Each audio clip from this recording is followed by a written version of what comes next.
So, Well, talking about the Omicron, this past week, you've got the Center for Disease Control has put out all these new regulations regarding isolation or your quarantine time, and so they've now moved it from 10 days down to 5 days. mhm. And so if and you know and it was I was kind of reading through the regulations. So the clock starts the day you test positive. So if you've got symptoms, you go out and get tested. The clock starts the day you get tested and you test positive. So from that day forward, you've got 5 days in which you've got a quarantine.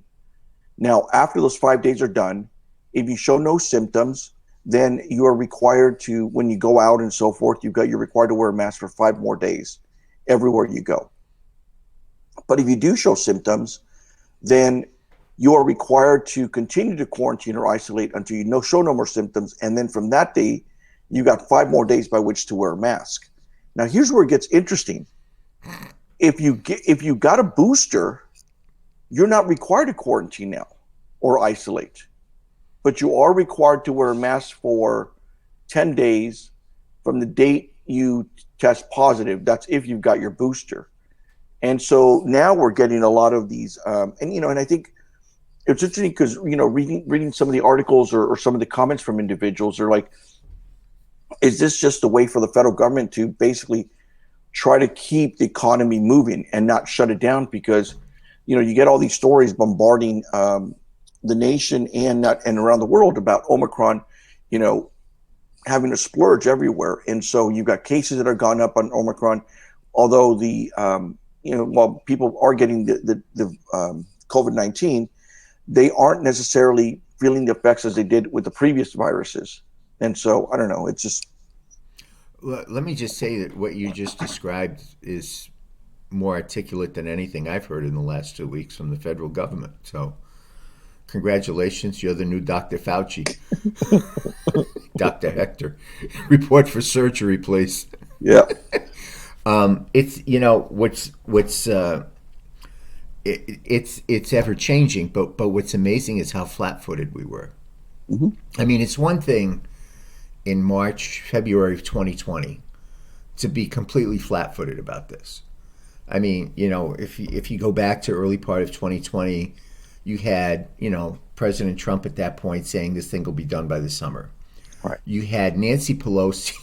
I'll never forget this one because I watched it. Nancy Pelosi going to eat in Chinatown in Washington, D.C. to, make the point that this is really nothing. You don't have to worry about it. And I'm out here eating in Chinatown to make sure that, we don't have Asian hate. And all of that other stuff. And to a certain extent, you can understand that because we had never seen anything like that before in our lifetime. And so, you give both of them kind of a pass for that. But we're now a year, almost 2 years plus, almost 2 years into this thing. right, And, we've seen that, the vaccines make a huge difference in your vulnerability. We've seen that even though you do get the vaccine wears off and you need to, you'll need to get a booster. We've seen, the fight back and forth between, should you get vaccinated and not get vaccinated. And we've seen the different variants. We saw Delta. Now we see Omicron. It'll probably be some other one. I mean, that's just the right, way this stuff works. It mutates to try and stay alive. So when we come up with something to beat Omicron, it's going to mutate again because the organism wants to stay alive, which is kind of a scary thought when you stop and think about it. So don't stop and think about it. But what is amazing is that we approach the end of 2021 again, to the theme of you can't make this shit up. You got the President of the United States saying, gee, we got caught flat-footed. We weren't ready for this. We didn't, the Vice President of the United States, we weren't anticipating this. We didn't see this coming. How could you not see it coming? I right. mean, the thing was spreading like wildfire, first in Africa and then in Europe. I mean, we've seen this twice before. First with 19, then with Delta. The pattern of it spreading is exactly the same. So how could you not see it coming? How could you not be prepared for it? And to your point, one of the failings we have is that the good news is that, by every stretch of reporting, the Omicron virus is not as lethal and destructive to people as 19 was, or even as Delta was. But it's more contagious. Right. And so people, are getting tested again. And so there's a shortage of the antigen test kits and stuff from the pharmacies and what have you.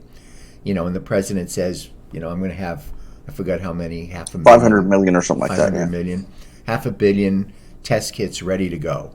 Well, first of all, they're not ready because they don't exist, because no one saw this coming, quote unquote. Secondly, one of the things, and I saw it this morning, is the FDA came out with a ruling today because, honestly, I got tested the beginning of the week because I had a secondhand exposure to someone that had COVID. So I went into my doctor's office. There's a key for you, by the way. Went into my doctor's office and got tested, and it was negative.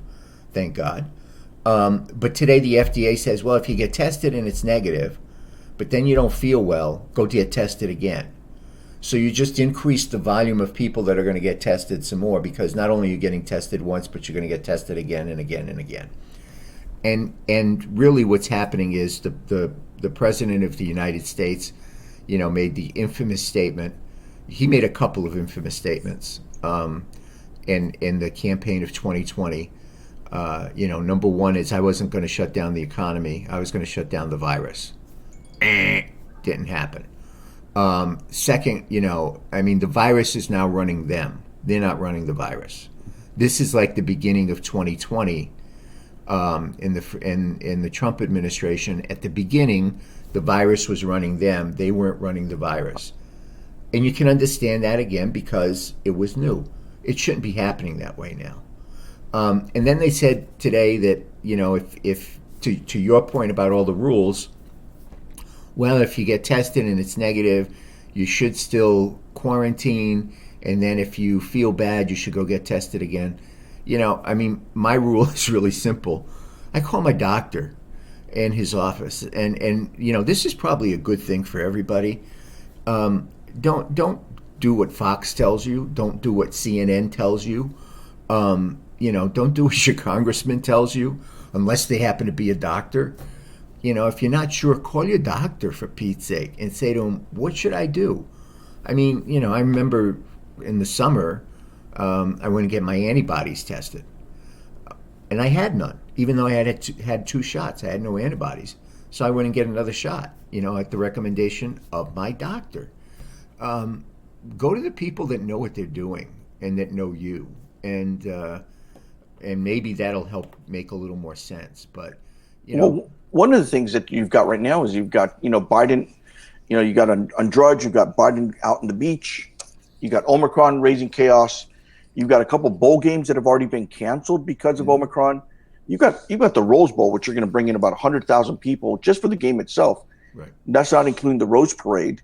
Right. Then you've got the Super Bowl coming in California. Right. And so it'll be really interesting to see what California does, what Gavin Newsom decides to do, especially because Gavin Newsom has always been, safety first. We got to go do this. And, and for a lot of things, he's overstepped I think on a lot of areas. He's gone overboard, and he says, well, we're going to lead the way. We're going to do this and that. And, it's affected us here in our economy. It's affected a lot of businesses, and it'll be interesting to see what he decides to do, because when you look at Joe Biden's numbers, approval ratings, they're tanking.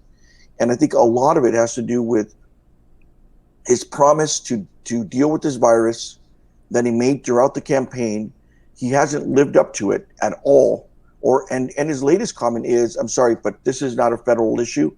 The states will have to take care of this. We've got no solution here in the feds. When that's what he campaigned on. Right. And so, and all of a sudden, he just basically just wiped his hands clean and said, you guys deal with it. I'm off to the beach. And he's gone.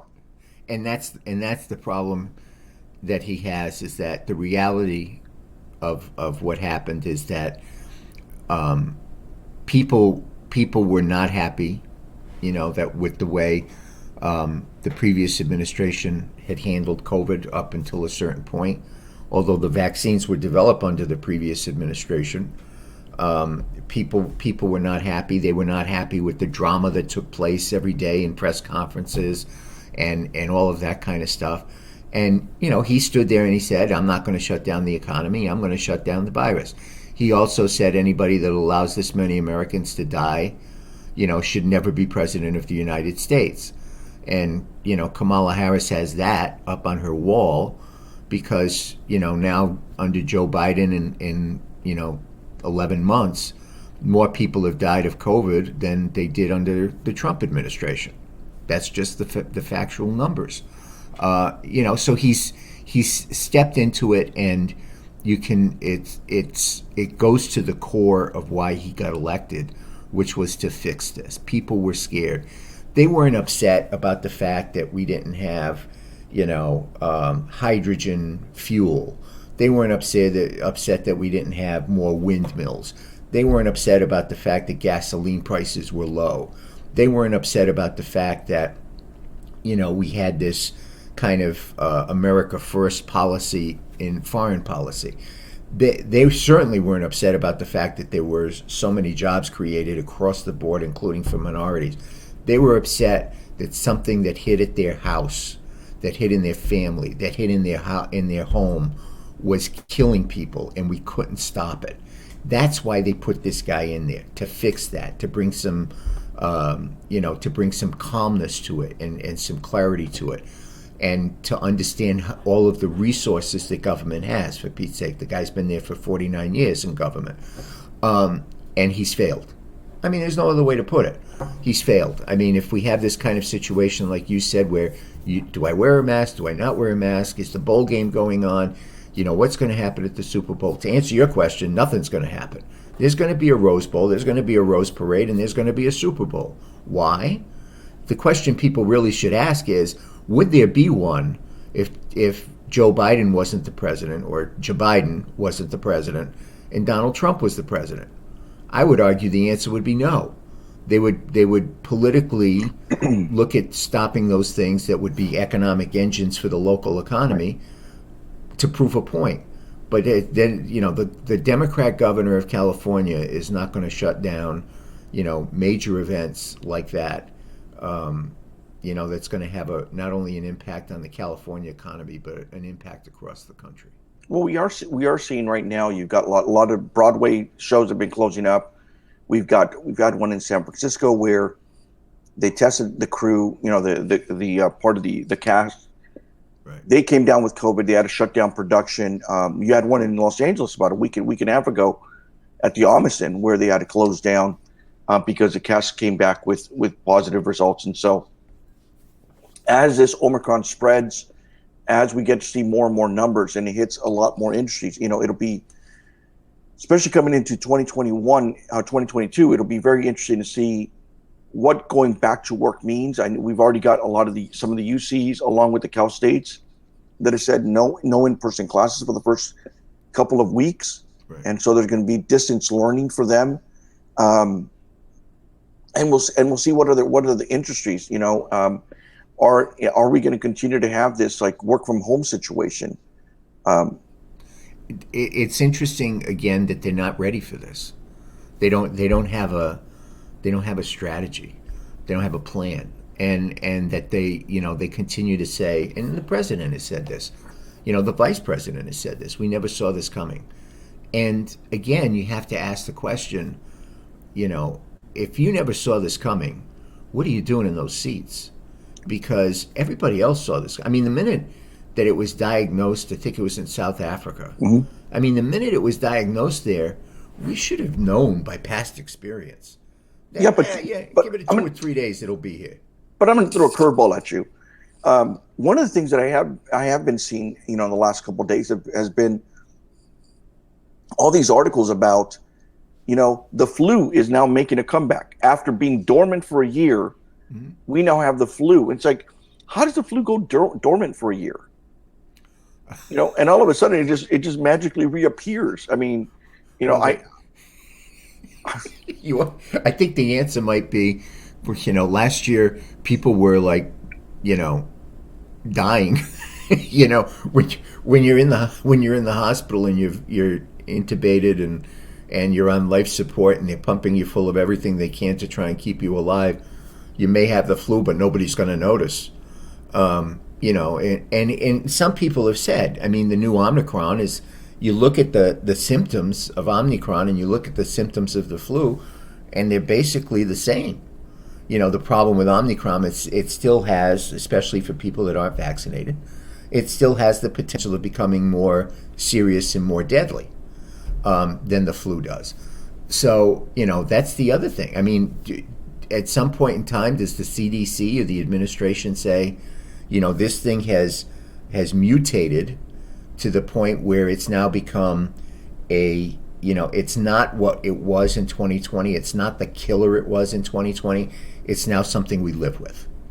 And that's kind of waving the checkered flag, saying this thing is over. I don't think they will. That might be something they ought to think about, because let's put it this way. What I just said, from a PR standpoint, from a government policy standpoint, is still 100% better than sitting there saying, oh, we had no idea this thing was going to happen. So just, FYI, free advice for the new year. Well, the flu's here. Like I said, it made a comeback.